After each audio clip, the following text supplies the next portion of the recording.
it would give a lot of folks the willies. Yeah, one man says it's been happening and that the government, specifically NASA, knows about it. J.R. Barry has the story.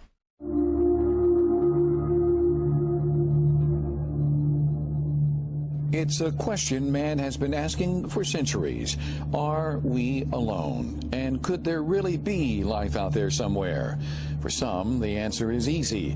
NASA, they say, knows that alien life exists and that we're being visited on a regular basis. Maybe the powers to be are setting us up for disclosure and making it more subtle so that it isn't a big jolt to us. Clifford Cliff is the worldwide director of MUFON, the Mutual UFO Network. They have some 1,000 investigators. One of their latest investigations has to do with this video from January 28th of this year. A mysterious light is seen descending from the sky in Jerusalem. Multiple videos have surfaced of the supposed event. They all show the light hovering above the Dome of the Rock. After a few seconds, there appears to be some sort of energy burst. And then the light zooms away. So, is this proof positive that aliens exist, or is it nothing more than an elaborate hoax? MUFON believes NASA knows for sure. They do have a significant amount of information about the UFO phenomenon and ETs that they have not disclosed that are still there. Some of the astronauts have come forward now and are indicating that they have seen and witnessed things that were beyond their explanation. Last October, during a satellite interview with NASA Director Charlie Bolden, I asked the former astronaut if he had ever seen anything in space. JR, I must admit, everybody that goes to space wants to see an alien. Or wants to see some evidence that there is other life in our universe, and I'm no different. But I am here to report that I saw no evidence, although deep in my heart I believe that there is good potential for other life in our universe. There is no doubt we are being visited. However, one of Bolden's colleagues says otherwise. Dr. Edgar Mitchell was the sixth man to walk on the moon. He came forward years ago claiming to have proof that alien life is out there.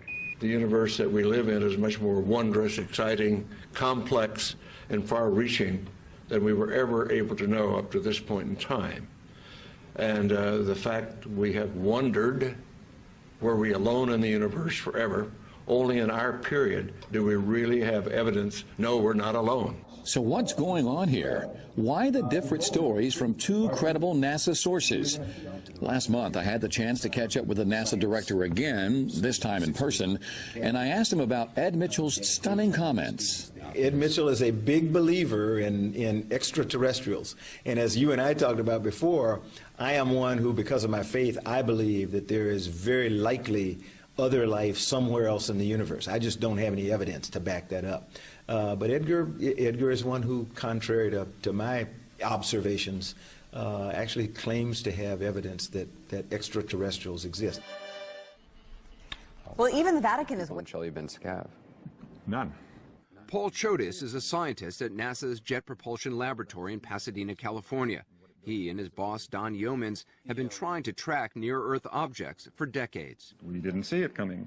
It was coming from the general direction of the sun, so it was in the daytime sky as it approached. So how did you find out about it? Twitter and YouTube, when we first saw the images. So the first people at NASA heard about it was Twitter? Exactly.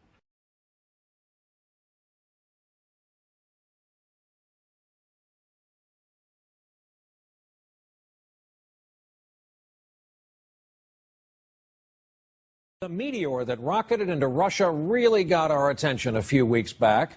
We learned today about the threat of such things to our modern world. In the meteor and asteroid tracking business, they call the big ones city killers. And while there was very little good news today about our chances of getting them before they get us, there was some talk about future remedies. Our report tonight from NBC's Stephanie Gosk. Last month, a meteor rocketed into the atmosphere and exploded over Russia, frightening because the shockwave blew out windows and injured 1,200 people.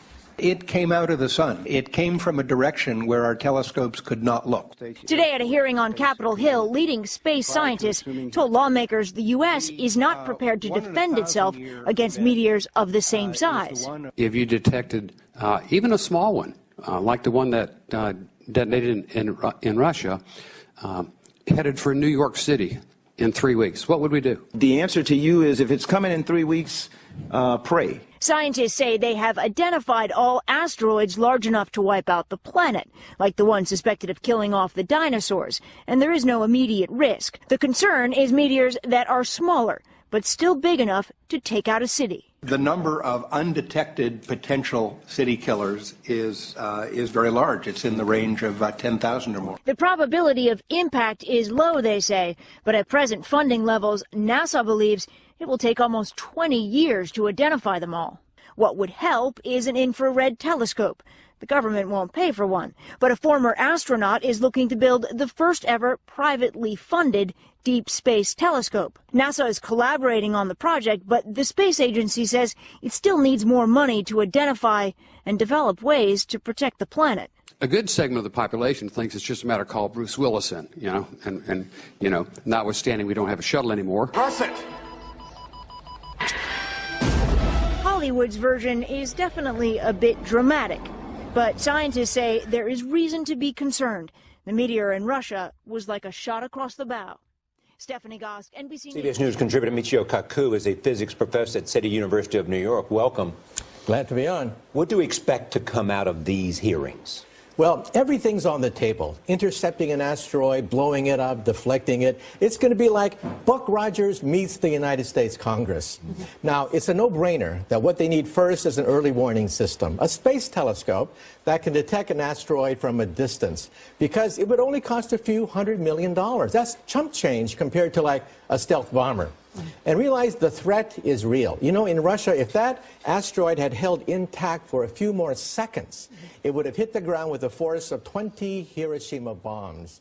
Casualties would have been... The two events of Friday, February 15th, the harmless flyby of asteroid 2012 DA-14 and the not-so-harmless impact of a meteor in Russia are a stark reminder of the need to invest in space science. Reading from Dr. Holdren's testimony, says, quote, depending on its composition and velocity, an asteroid of 140 meters in diameter could have an impact energy in the range of 50 to 500 megatons of TNT equivalent and would be capable of causing destruction over a large region. Describe with greater detail what you mean by a, quote, large region, end quote. The size you're talking about, 140 meters, and you've got the numbers exactly right, could devastate the better part of a continent. The only fortunate thing is that the estimated frequency with which objects of that size strike the Earth is about 1 in 20,000 years. The one that hit Russia, there's no question about that, and that's about all we know about it.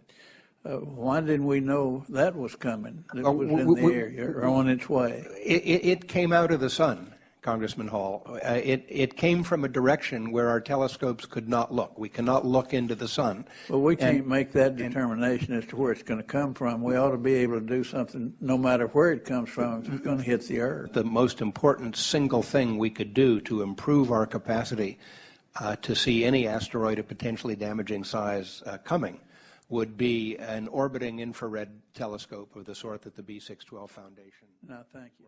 I'll show you what shoes to wear, how to fix your hair, everything that really counts to be popular. I know all about popular. It's popularity, bitch. I know all about popular. Where this say that. I know all about popular.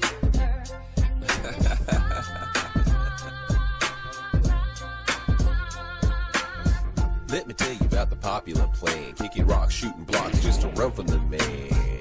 Like an ostrich with his head in the sand. Puffy making a band, Wu-Tang making a clan. Let me tell you about the popular man. Running streets with his peeps just to open a can. The major plan is to gain all the fans. That's pollute the demand, perpetrating the land. Popularity begins like this. The clothes, the hair, and colorful lips. Would you believe the popularity used to be shit. It used to not matter how much flow you could spit. It used to not matter if your pants was ripped. It used to not matter how big is your click. All that really used to matter is that you're fully legit. But all that matters now is how big is your dick. It's popularity, bitch. Where it is, say that.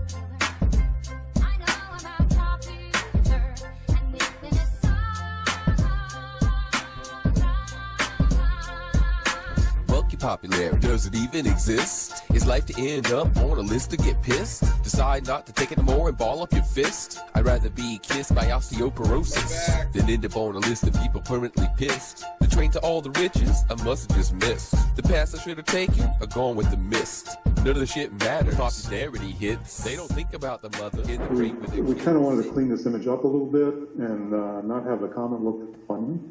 So there's no hocus pocus here really, because of course the comet doesn't really look like what I'm showing right now. There's no hocus pocus here really, because of course the comet doesn't really look like what I'm showing right now, right? Because of course the comet doesn't really look like what I'm showing right now, right? Think about the mother in the ring with their kids. They don't care about the kids laying dead with their friends, needing blood, a syringe, a gurney, gauze, and some meds, and a real good surgeon to remove all the lead. Now next you need a lawyer to help you defend. They're taking all your money, and then in the end, you're hoping that they let your broke ass join in. Join in. It's popularity, bitch. Say this, wear that.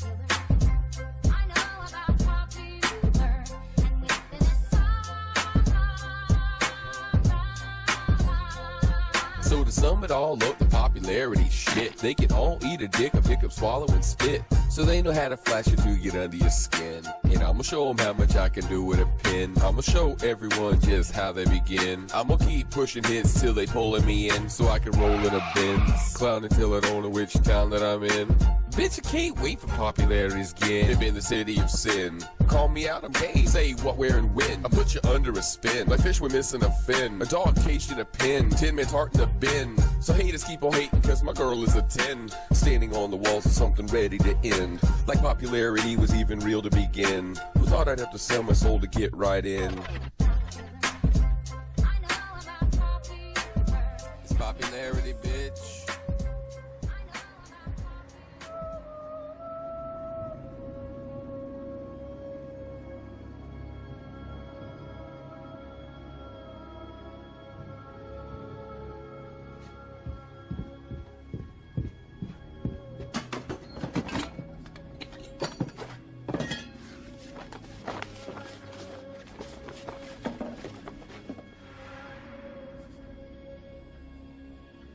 Stay.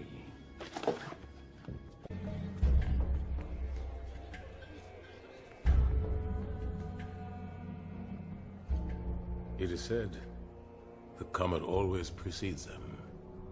These world enders. The cold stack planets are gone. 8 million settlers missing. The entire Aquilid system is gone too. Killian Prime shares its sunlight with all worlds nearby. If we fall, they fall. And after that, my God, how do I save my family?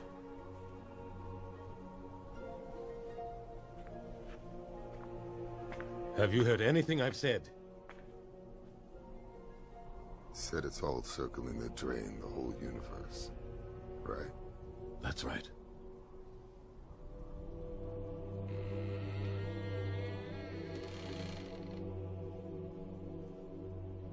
Had done sometime.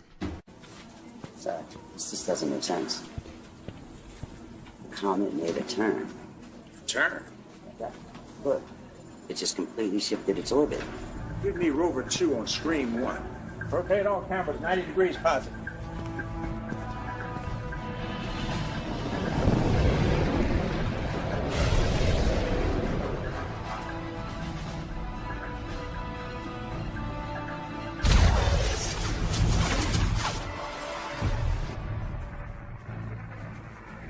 My God.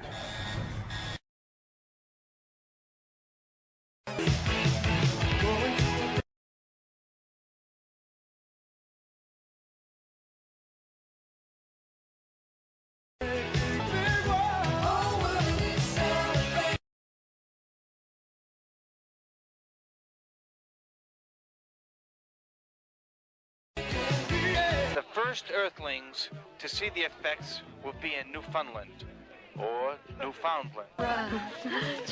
Hey, where have you been? You're gonna miss everything. It's in the store. Oh, kids. I'll never marry another man with kids. In 1910, Halley's Comet returned. Everybody thought they were going to die then.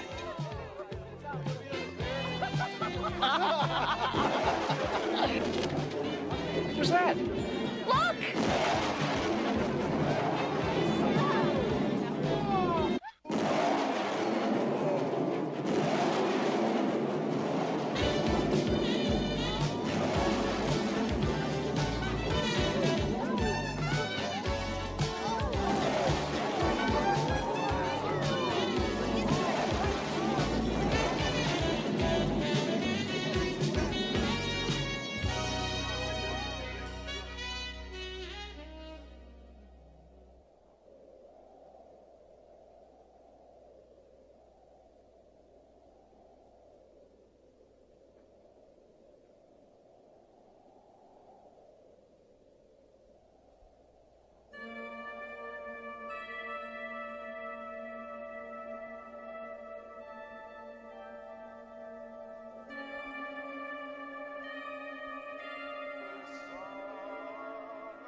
Project, and we have guest Steve Olson with us again. I know you guys have been begging to get him back on the show, been reading through the comments, and it's always a pleasure to speak with Steve because every time he comes on, he brings something new to the table, just diamonds and gems and nuggets of incredible anomalies in the skies, Planet X, Nibiru, this binary star system, and today we're going to get into some other UFOs and anomalies that are just absolutely incredible. And he's going to share a couple exclusives with us first here on the LEAP Project.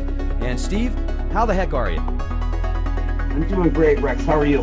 I'm doing fantastic. It's just a pleasure to have you on the show. I know you showed me some pictures before we got started here just to get me acclimated and up to speed. And I got to tell you, the photos that you just showed me that we're about to share with our audience here are some of the most fascinating and incredible pictures I have ever seen when it comes to not only UFOs, but also Planet X and this binary star system. I mean, this is just incredible. So thank you.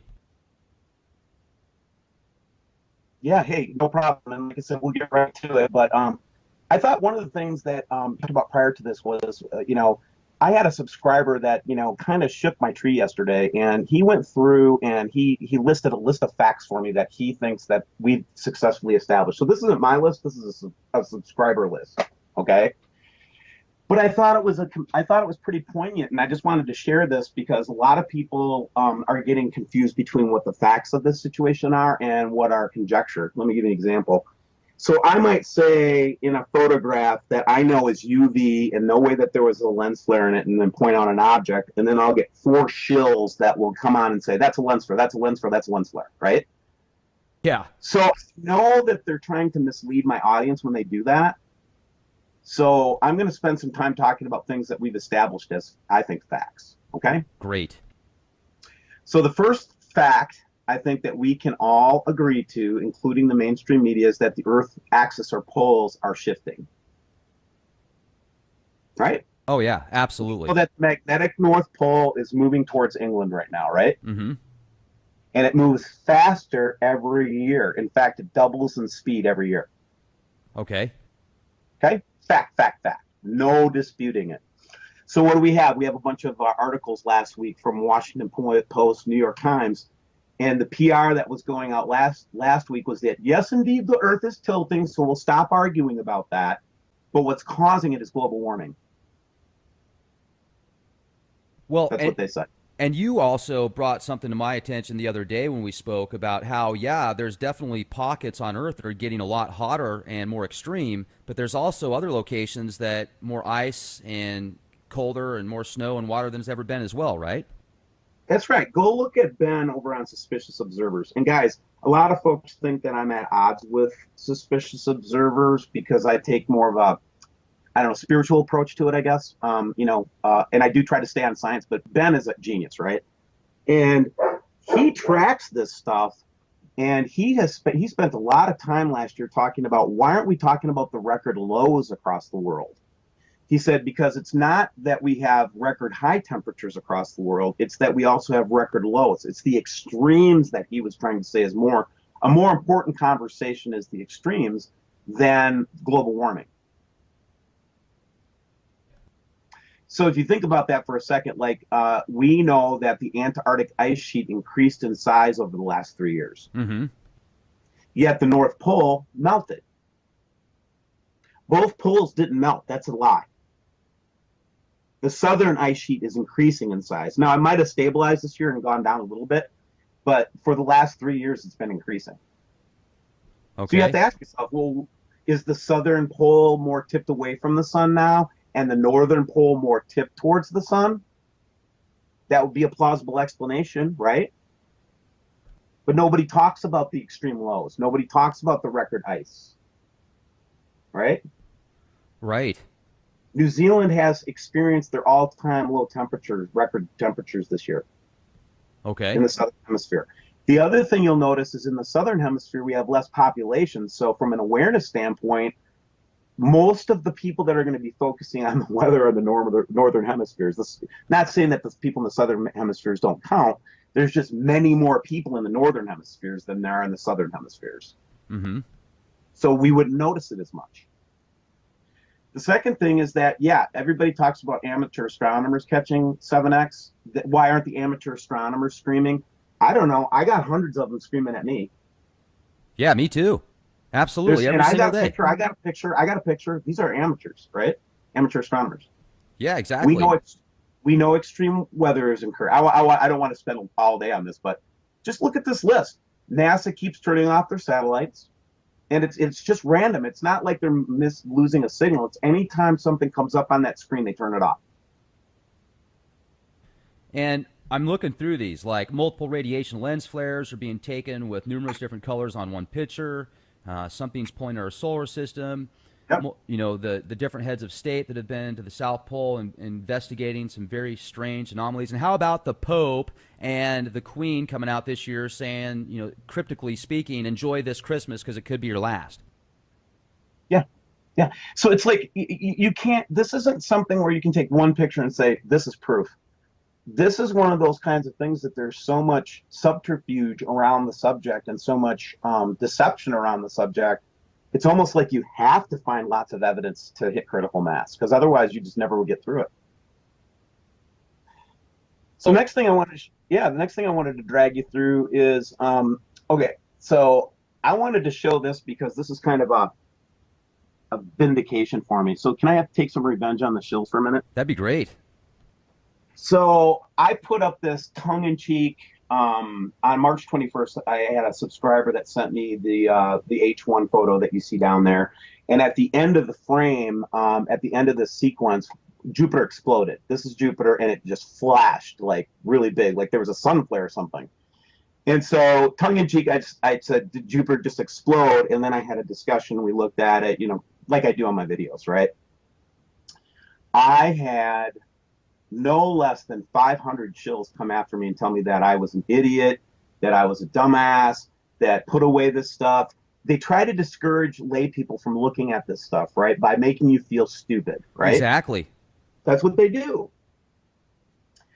And I actually did. I was like, man, I shouldn't have done that. I even went and changed the title. I was just like, I was just trying to observe this really neat anomaly about Jupiter. I didn't mean to make it sound like it was exploding. I know it's not exploding. All my subscribers, the good ones, were coming to me saying, Steve, we know you didn't mean it exploded. That kind of thing, right? Guess what we find out from an amateur astronomer on March 17th? Something serious happened out there. That's right. It did get hit by multiple objects, and they saw that through March 17th through the 20th. So the point is that we might jump on something and find something, and it's interesting when these shills get really aggressive. Just take a step back, guys. Don't be so quick to believe the naysayers, because in this case, I have solid scientific evidence that shows that Jupiter was struck. Well, I had to take down a few of my comment sections just because 75% of the stuff on there were, these shills trying to provoke people, and then they'd find a way to make them upset. So they're giving each, they're throwing insults back and forth at each other, swearing, cursing, saying, and it gets to the point to where you almost have to say, is it worth keeping these comment sections up sometimes? Because these shills, they're just so keen and they're so good at, I guess you could say, psychology, that they know how to spin people. And then there's people that are just trying to help, and they get upset because they'll say something to them, and then it just turns into this snowball effect. It's ridiculous. Right. So again, I want to say that, guys like Rex and I can take care of ourselves. Number one, you don't have to fight the shills. And in fact, just a quick message, you guys don't. Just ignore them, please. Because it does. Just ignore them. Continue learning. If they have something interesting to say, certainly look at it. But the big point I wanted to bring up today, though, is I went digging, and I think it was Tom Horn was talking about the rattlesnake prophecy the other day. I don't know if anybody's familiar with Tom Horn here. He's a Christian author. But anyway, this rattlesnake prophecy was just, I noticed that it was completely distorted in 2012. Everybody grabbed this ancient, I can't remember which tribe it was, but this prophecy from one of the Indian tribes, and just completely muddled it with all kinds of 2012 talk. But if you pull out all the 2012 talk, this is what the rattlesnake prophecy says. When the earth sees the fingers of Spearfinger, which in this case, this tribe calls the Nibiru system Spearfinger, strike Jupiter, when the ages of the rings and the wheels tell it is the ending of the ages of cycles of 5. And I've always believed that we're in the 5th epoch. This will be the sign for the whole earth. For all the earth will see this thing to wake up from sleep. So when I see something bash into Jupiter so noticeably like this, it just brought the rattlesnake prophecy to my mind, Rex. Yeah, that's a very good correlation there. And it makes you wonder, if all of these asteroids are getting closer to Earth because of this second system that's bringing everything in, when are we going to start to see these types of effects? That's right. Next thing I wanted to kind of show you was, remember how we were talking about the big halo last time that we've been showing, this big halo? And sometimes we see it really clear, and sometimes we don't see it very clear. And then I was proving to you that it was actually in space by showing you an ISS photo of this. Now, I'm probably getting a lot of eye rolls when I talk about space shields, right? It can make you sound pretty right? Right. Okay. They're thinking Star Trek kind of stuff just because of the conditioning process. Correct. And remember, what I'm talking about is probably a very thin material, translucent material, and it would not be hard to deploy something like that level at a certain distance from the Earth. And I'm starting to think that this chemtrailing and this shielding I think they feel like they had to do this to stop the amount of radiation that's coming at us. Especially UV radiation. So you go out and try to find data on UV radiation, guys. You will have a tough time finding any good scientific data on UV levels. And I can prove that the microsieverts have doubled over the past 3 years, Steve, because I've constantly got I've got a watch that's got a built-in Geiger counter, and they cost about $1,500. You can pick one up at MTM Watches, and everywhere I've gone across the country, I've traveled this country quite extensively the past 3 years, and literally the radiation levels have doubled. Right. So I guess what I'm going to say is I'm defending the government a little bit. and I hate doing this, but it's true. I think that they were in a no-win situation with this, right? I think, as it came, do I think there's a great deception? Do I think it's evil? Yes. Do I think that there's Illuminati ties and, some of this wickedness? Absolutely, I do. But in this case, I look at this and all I see is science trying to combat something is what I do. I see these guys up there every day trying to stop this thing from baking the planet to death. That's what I see. Wow. You could be right. Absolutely. It kind of reminds me of the movie Highlander too. Remember what Snowden said when he was interviewed on this subject? Mm-hmm. I went back and reread Snowden's testimony. He's the only one that's seen real data about this, right? Right. Well, that we know of. Yeah, and that's what he says. He's saying that it's a benevolent attempt by the government to stop this thing from frying the planet. And then I would say the less honorable thing is that they use this also to hide it. Right. So I'm showing this one because this is the most intense picture I've seen of the halo, and it's in the chemtrailing and everything like that. I think the shield's starting to fail.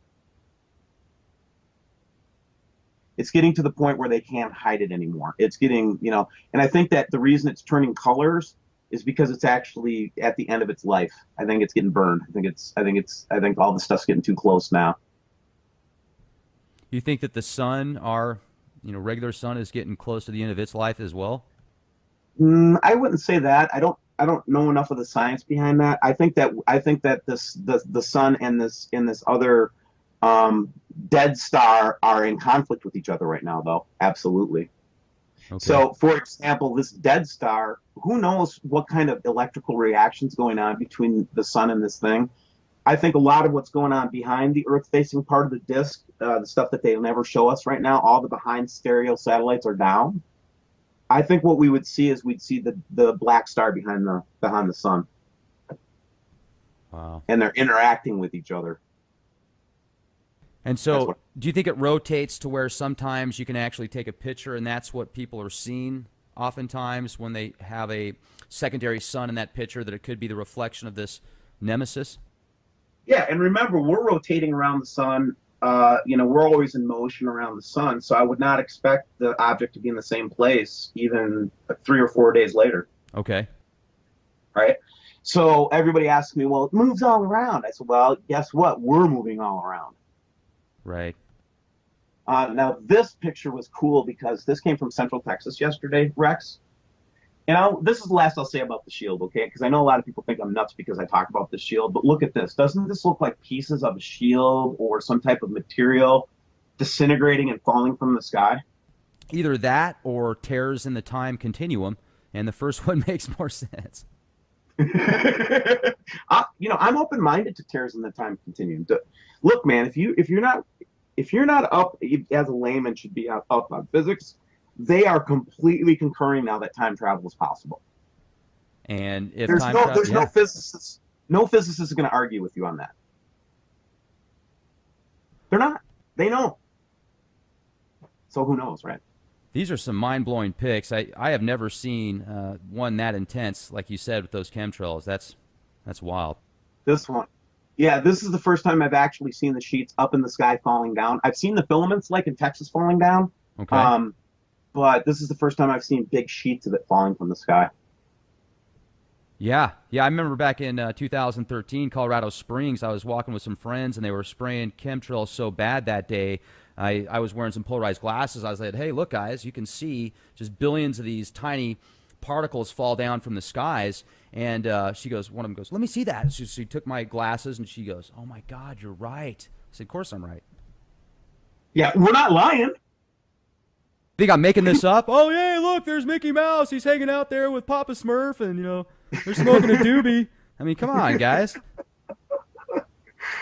And then the last one I'm going to show you is just a little video clip. I just got this yesterday, but this is strange animal behavior. I don't know how strange this is or not, but it reminds me of a couple of apocalypse movies when the birds freak out, and this is a guy freaking out on them freaking out. Okay. So it's all these birds just like flying in weird circles.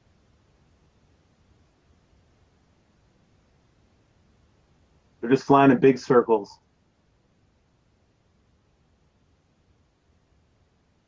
I don't know, just weird, right? That is odd, yeah. So anyway, these are some of the things I'll be doing in my video today. But The other thing I wanted to, I had brought to you is a couple of photographs too. Do you want to go through those now? Oh, that'd be great. Okay, so these are right off the press. Okay. Okay, what do you see there, Rex? Well, at first I thought it was just a close-up of a Tesla coil, but you have some other information. That's right. This is just random lightning. No reason for it to be there. That's spooky. Mm-hmm. It seems to be emanating from the sun, doesn't it? It does. And do you think that we're going to start seeing more of this now? I do. And here's the science behind the theory, okay? And again, this goes with the suspicious observers' observations as well. And that is that, you know, they believe and I believe that we live in an electric universe, okay? And imagine yourself walking across the carpet, right? And, you know, in the wintertime and when it's dry. And you touch what happens when you touch the doorknob? You get shocked. Right, you get a big shock. But it doesn't happen from across the room, does it? No. You have to be within proximity before that happens. Right? Right. So here are planets, let's say in this idea, there are planets that are traveling through space. They're dragging their feet across the huge carpet. Mm-hmm. And then they finally get close enough to another body and they discharge. Now, if you haven't been exposed to this arena of information, we actually have footage of when Comet Ison a few years ago was doing its run around the sun. I don't know if you remember that or not. Oh yeah, absolutely. It was a huge comet, everybody, and go look it up, Ison, in case you don't know what it is. And you will find that the sun actually discharged on Ison and blew it to bits. So when Ison is dragging its carpet across the proverbial carpet, and then it got finally close enough to the sun and it discharged, the sun basically blew it to pieces. Jeez, that's wild. Into three big chunks is what happened, yeah. So these electromagnetic discharges, if what we're saying is true, then we would expect to see more and more of this over time. And this, do you think, could actually start to affect the satellites and such that are in space, maybe telecommunications and everything else? Yeah, and in fact, it already is, right? I mean, we have days where, let me also go, like, if anybody's got satellite TV, right? We know that the rain clouds will block the signal, and sometimes we'll lose our signal with satellite TV. Right. Especially electrical storms, right? Okay. Well, you're going to notice that some days you're going to have bright blue skies, and yet your TV is messing up. That's probably due to electromagnetic discharge in the atmosphere from the sun or sun flares, things like that. Okay. Yeah, that's interesting. Well, let me take you to this one first. Oh my goodness. This is it, folks. Unbelievable. Yeah. This is the best UFO photograph I have ever seen. Looks like you took it from the X-Files series, the last one that came out. Remember when Mulder's sick and they've got that that saucer that's right above the car. Right. Remember the one that like zapped that girl that was in the car? Yeah. Yeah. That's what this looks like. So I don't believe this is of extraterrestrial origin, first of all. One of ours. It's one of ours, I believe. And maybe even one of our listeners will be able to tell us what make and model it is, okay? But this is a person that I know very well, guys. The person that sent me this photograph, this is a person that's been trying to photograph the Nibiru system for the last 6 months. Just a very enthusiastic researcher. She lives in Mesa, Arizona. She is just a good-hearted soul, and I love her. And then she sent me this photograph yesterday, and I actually questioned if we should show it. Wow. That is incredible. And look at it almost looks like some type of, I'm not going to say teleportation beam, but some type of, I guess, energy source that allows it to, that's like the rocket almost, I guess, right? On the bottom there? Who knows, right? It could be some type of electromagnetic plasma due to anti-gravity or something like that, right? But, it makes me wonder how many times I've seen the three lights flashing across the sky, and what was behind it was that instead of an airplane. Yeah. And, I mean, just the lines are so perfect. Oh, check this out, Rex. Check out this view of it. Oh, wow. That looks like a creature coming at me. Yeah, it does. Looks like a Cylon almost. Jeez. So the question is, what does this got to do with Planet X, right? Well, maybe they're coming back with it. So let's say that this is, let's go with option A, that this is extraterrestrial. I will testify, and I'm sure other reporters will testify, that the number and quality of UFO photographs has exponentially increased in the last year. Absolutely. And I'm telling you guys, these are not photoshopped in any way. This is exactly what we took a photograph of. I think she dimmed it just a little bit to bring out some of the, the details in it. Mm-hmm. That's it, right? Now check this out. I'm going to go to another one. This is a researcher in the Netherlands. This was yesterday, I believe, and he captured this. Looks like the War of the Worlds blimp. Another Nibiru. Yeah. And again, these are two serious Nibiru researchers, okay? These are people that are well known. I mean, it wouldn't be hard to find these guys because they do it every day in the same way. So the first question I wonder is, are they being surveyed by this technology? Or is this just random catches that they got of this technology? I don't know. But this is clearly technology, okay? I mean, there's a wire coming out of it, something hanging down from it. Wait, what do you think that is? Some type of sensor system? It looks to me like some kind of a drone technology, honestly, to me. Again, I'm just speculating. Who knows, right? But I believe it's a drone of some sort. I just think it's a drone. Well, that was just what first came to my drone. mind. Yeah, I mean, that was the first thing that I thought of when I saw it. It's just some type of drone. However, it doesn't necessarily mean it's one of ours or it's not one of ours. I don't know. Right? Again, I'm a reporter. A lot of people expect me to be like, I'll get this thing like, you need to go to physics school or whatever. It's like, you know what? No, I don't. I'm a reporter, okay? And I'm going to talk about what I see, and I'm going to speculate and conjecture just like other reporters do on the mainstream media. I don't know why it's a sin for us to do it, Rex, but apparently we Strange can't how that works. Yeah, we can't conjecture. We can't speculate. We have to be like dead on, and we have to have NASA, validation and all that stuff. Really? Come on. I think a lot of it is just people's, some people are so confused and they're just looking for a reason to come after you because they don't want to believe it oftentimes.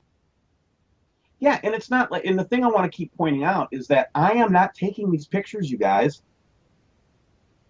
This is not me just like pulling stuff out of Photoshop. These are credible researchers. Now, Sharon Graybeck, one of the most credible Nibiru researchers out there, she takes infrared photography. She is absolutely honest and integrity to a fault. She won't show anything unless it's poignant and interesting. She won't show just sunshots and stuff like that. She sent this one out, and this is actually facing southeast of St. Louis. Okay. Now, I've seen pictures before with those zebra stripes. Doesn't it kind of, yeah, and I've seen that, like, especially in Mexico cams, we see this expression of an orb or okay, let's keep the possibility open that it's a lens flare, okay? But I don't know if lens flares are possible. It's possible for a lens flare to show so much detail and multiple colors. Well, what would you say, Steve, to the people that said, well, how come it's so, how come you can see through half of it? Translucent light? Yeah, uh-huh. So when they're chemtrailing, you'll notice that sometimes they have really opaque, like you can just see the chemtrail. It's a big, heavy gas coming out, and it just lingers and it's white and everything like that. Other times, if you're looking really closely and a little bit higher in the atmosphere, you'll see constant spraying with a not as visible chemtrail. Okay. So they're pumping so many different chemicals into and what they're trying to do is lighten and keep very, anything that would be seen in the daytime as obfuscated as they can. But sometimes you're just going to see through, especially as they come close. We're just going to see them through that shield that they've been putting up. Yeah, because I have seen many pictures that do have the same lines, and that's a very cool anomaly indeed. And the reason I like this one is because it's just laying out in space by itself. It wasn't like right next to the sun with all kinds of flashes and it's just the orb in space. Okay. And I'm like, okay, that's a compelling photo. Yeah, that's a good one. This one really got me. We've been looking for more evidence on the green planet. And this has got dimension to it. It's got some kind of a tail on it. But clearly this is some kind of object in space. Well, that's a good one, and it looks very similar to that color of the, I called it the green Kachina, just joking around, but that's got a really very interesting, Steve. That's incredible. Where was this taken at? What part of the skies, do you know? This was taken in Europe somewhere, and they didn't give me much more detail other than they were away from the sun. Okay. And am I seeing, do you see that little black spot? Oh, yeah, that guy right there. What is that, just a cloud, or what do you feel that might be? It could be a moon. Huh. Who knows? Okay. But that's just interesting, isn't it? Yeah, that's a good one. That's not something you see in the sky every day, right? No. Okay, I just wanted to be sure I'm not crazy. I haven't seen one of those in a while. Yeah, never. Before I move off this, though, I want to show you a picture. And the reason why I think this is interesting is it just gives us, okay, it's just a reference picture, guys, okay? And you have to remember, I also believe in spiritual things. So to me, if you come to me with the Book of Revelation, I feel that that's as much scientific fact as if you came to me with, data from CERN. Okay. Okay. I don't differentiate between spiritual facts and facts like science facts. Right. So I'm showing you an artist's rendition right now of a dream that one of my subscribers had. In the dream, and it was a vivid dream, and this guy's not a spiritual zealot of any kind. He's really just kind of a spiritual guy, doesn't really go to church, that kind of guy. Just loves God kind of thing. And yeah. and so one just recently he had this such a vivid dream that he commissioned a painter to paint it for him. That's a nice because painting. he was so compelled by that vision. So on the top you see a asteroid going from left to right. So the first thing he saw was an asteroid, a big asteroid going from left to right. The white object is the moon. I would note that it's full. Just that's because I always notice stuff like that. So right. Look for now, right? Then you've got the big red object and the blue object, right?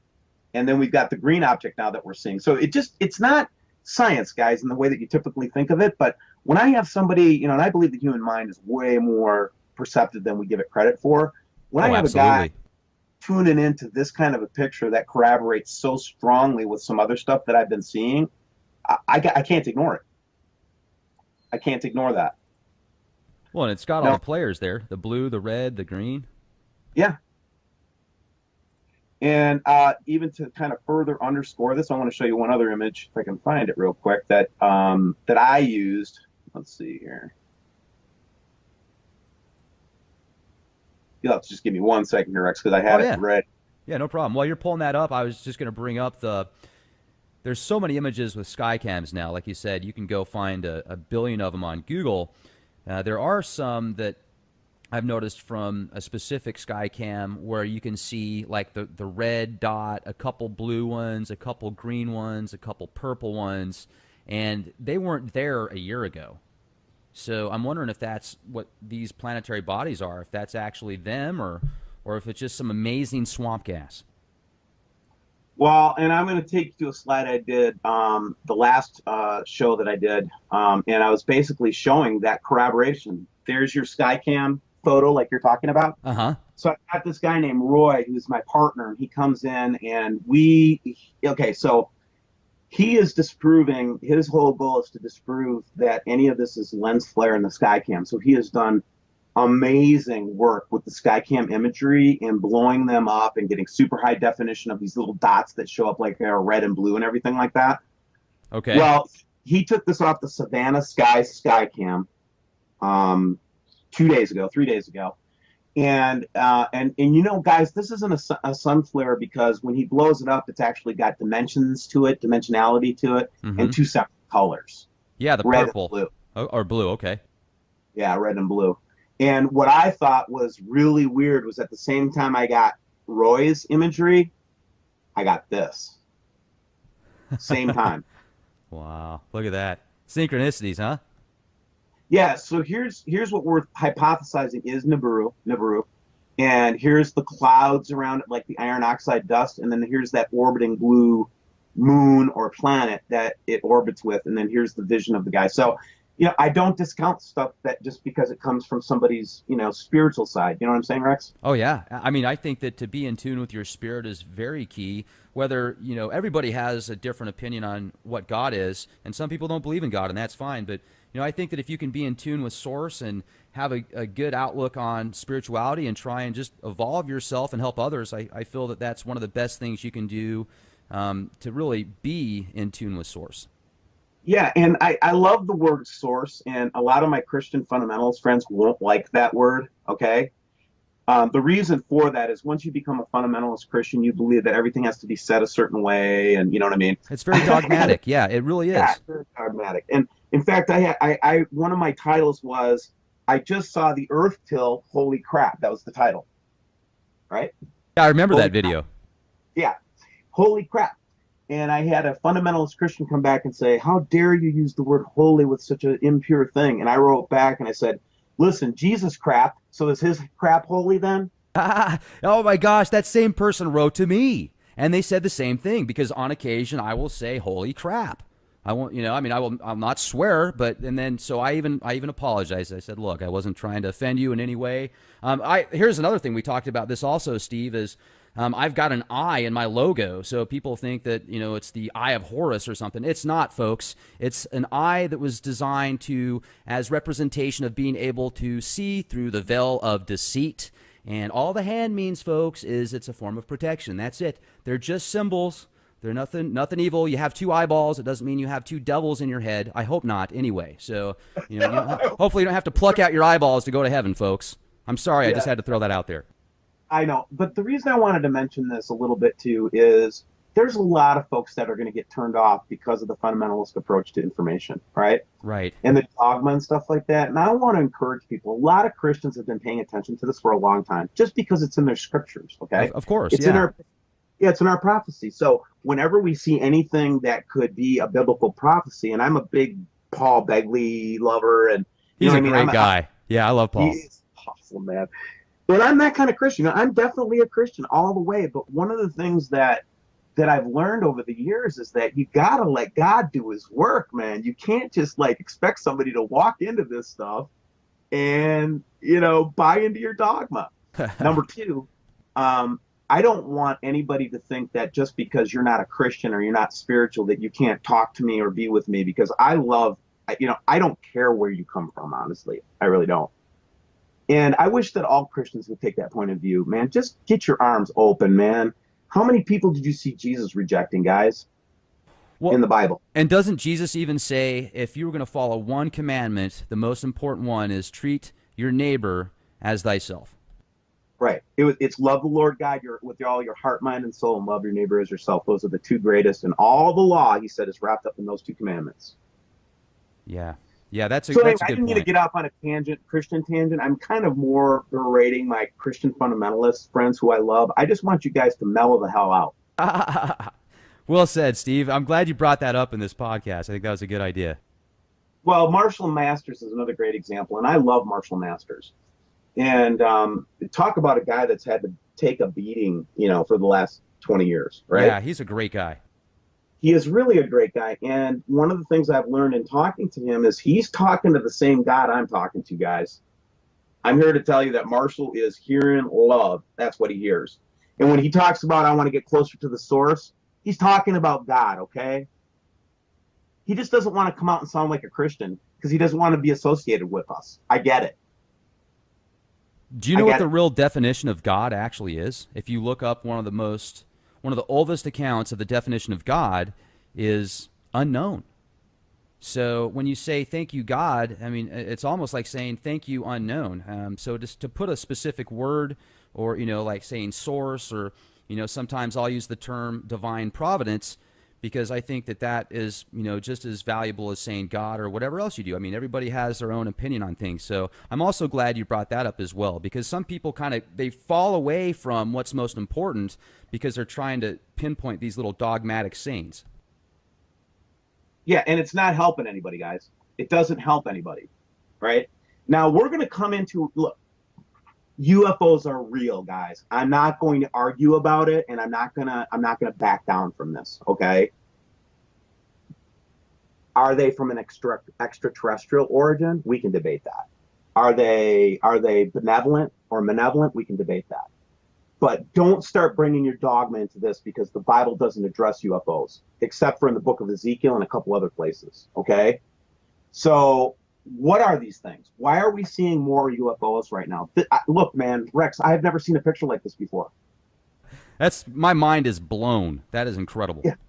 Yeah, I still am afraid of this picture. My hair is standing up, right?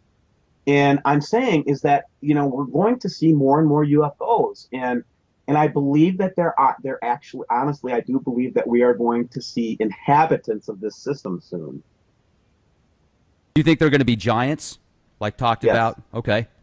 Yeah, I think that the Bible account of it is incomplete because they tore out the two parts that would give us the complete story, the Book of Enoch and the Book of Giants. Mm-hmm. But I do believe there are two distinct possibilities that I see, with UFOs. I didn't mean to get into the UFO theory, okay, but it's. I'm glad you did. Yeah, I'm really glad you did. To relate to this, right? There's several theories, I mean, there's probably a million of them, but there's two that I kind of rest on. The one theory that I rest on is that could UFOs be previous epochs of mankind coming back to the Earth? Now, I've heard that before. Okay. And when you think about a system that's in solar system proximity as Nemesis, and let's say that one of the epochs was technologically advanced enough to actually hop over to that planet and inhabit it. Let's say that we got so technologically advanced that we had people sent out into space. And let's say that the end of that epoch was a ass whooping and the Earth was destroyed and sent back to the Stone Ages of whatever relative time that was. And then these guys come back and find the Earth destroyed. I mean, that's a really good point.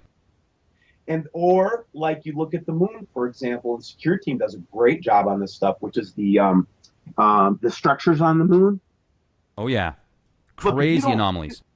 If you haven't seen these structures on the moon, go check out what secure team does on this stuff. Look, there are structures on the moon. There's a 2-mile high tower on the moon. Okay, and guys, so you got to ask yourself, well, who put that stuff there, right? I personally believe that we made it there once. Oh, and look at Mars and all the anomalies and pyramid structures. I've got video footage of this, what looks like a pharaoh, literally carved into a cliffside from one of the Mars rovers that's out there. You can actually go to NASA's website and look specifically at this, and you'll see a path, Steve, that goes down perfectly, and the lines are symmetrical with each other, and it goes down to this pharaoh-looking carving that's literally in this. And if you overlay that specific statue-looking pharaoh with one of ours here on Egypt, it looks almost identical. It's just got more of a cone head. It's amazing. Yeah, it always makes Egypt is really interesting to me because it just seems like for some reason, if there has been intergalactic contact, I think a lot of it happened in Sumerian Egypt. And with all the drawings and hieroglyphs and everything like that. And then the other thing is that Egypt, we know, has gone through this. So how does this relate to Planet X, right? That was the question I was going to ask. Mm-hmm. The reason I believe that this relates to Planet X is because, and the other option for UFOs in my mind is that they're of extraterrestrial origin, which I completely accept as possible. And the reason I say that is, you know, just like everybody else is saying, there's billions of stars, billions of planets. It would be ludicrous and extremely egotistical for us to think we're alone. Just egotistical. It's mathematically impossible.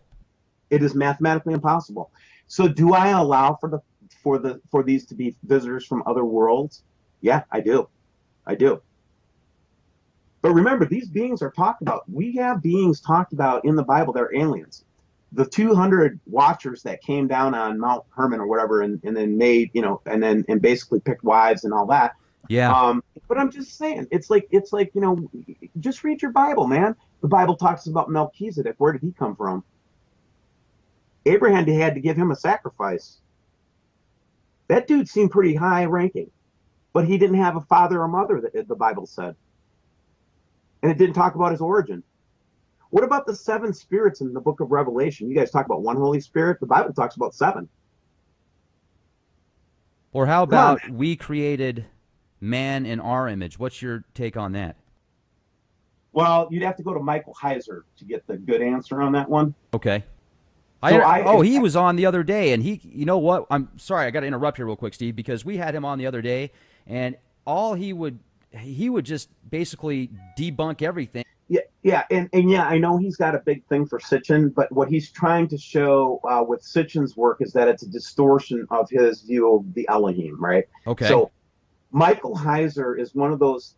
He actually thinks that this is more complicated than just God and man. He thinks that there's God, the source, the main creator of everything, and then the council of the gods. That's what he says it is, right? And these were basically God's sons, what the Bible would call the sons of God, right? And that these were actually godlike beings, right? And humanity is actually replacing them. That's what he would say, because they failed to live up to the Creator's expectations. So I'm dubious, right? I'm dubious of all these different parsings and everything like that. Especially the reason I like Michael Heiser is because he's opened me up to an idea that when I look at a scripture like "Let us create man in our own image," he's given me something that I can grab onto and say, "Yeah, that makes sense." Now I can say, "Yeah, I can agree with that." Yeah. Okay. You know, so he's saying in that passage what Michael I think was saying, and Michael has to speak for himself, but he was saying that there was the council, the divine council with God at the head of the table, and they were discussing mankind, and they all agreed it was good that let us then create man in our own image, and that was the ruling of this sacred council, if you will. That's what Heiser would say. Yeah. Okay. Yeah, he's a well-educated individual. But no, I don't expect a Michael Heiser, a student, a scholar, and all those things, who has spent most of his life in academia. In fact, he actually part of his education was over here at the University of Wisconsin here in Madison, one of the best history departments in the world, by the way. You know, I get you can get ensconced in the scientific method. You can get ensconced in if things don't flow a certain way, they're not real from a scholarly point of view. But that's why I think we need laymen like me and you, reporters that say, you know what, just because Michael Heiser doesn't believe it doesn't mean it's not true. Right. Right. Absolutely. You know, but what I do get out of Michael Heiser, though, is a completely different way to think of the Old Testament. Like, and he makes, what do you mean by that? He makes the point that the Old Testament, you know, and I also believe this too, by the way, if you don't have some context of what a person from that time would believe, it would be very hard for you to understand what they meant when they said Elohim. Right. Or just when they bring up certain passages and we look at it as like, wow, why would they do that? Just the time frame and their upbringing, their parents' upbringings were so different that it's really tough to relate the overall concept because we're in such a different time right now. Right. Well, let's take one big one. Like, if you're a Christian and and you've experienced the love of God, or whatever religion that you've experienced the love of God, presence of God, And you know that loving, you know, that super strong feeling of love and compassion and everything that we associate with God, right? Right. Well, we have that loving feeling that we associate from God. I don't even know where I was going with that, but no, squirrel. but No, just kidding. But then all of a sudden we see God committing genocide, right? Yeah, I mean, it was kind of tough to figure out why. Yeah, if you can't face up to the fact that the Old Testament shows the people, the children of Israel, committing genocide, then you're not a real Bible scholar. You have never read the Bible. That was genocide. Big time. So the question is, why would this loving God do that?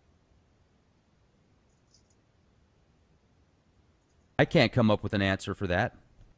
Well, Heiser's got an answer for it. And I think it's pretty plausible that what we've got going on right now is not just a spiritual war in the classic sense of praying and, and deception and, truth and all that good stuff. I think that there's a battle also going on for the origin of life.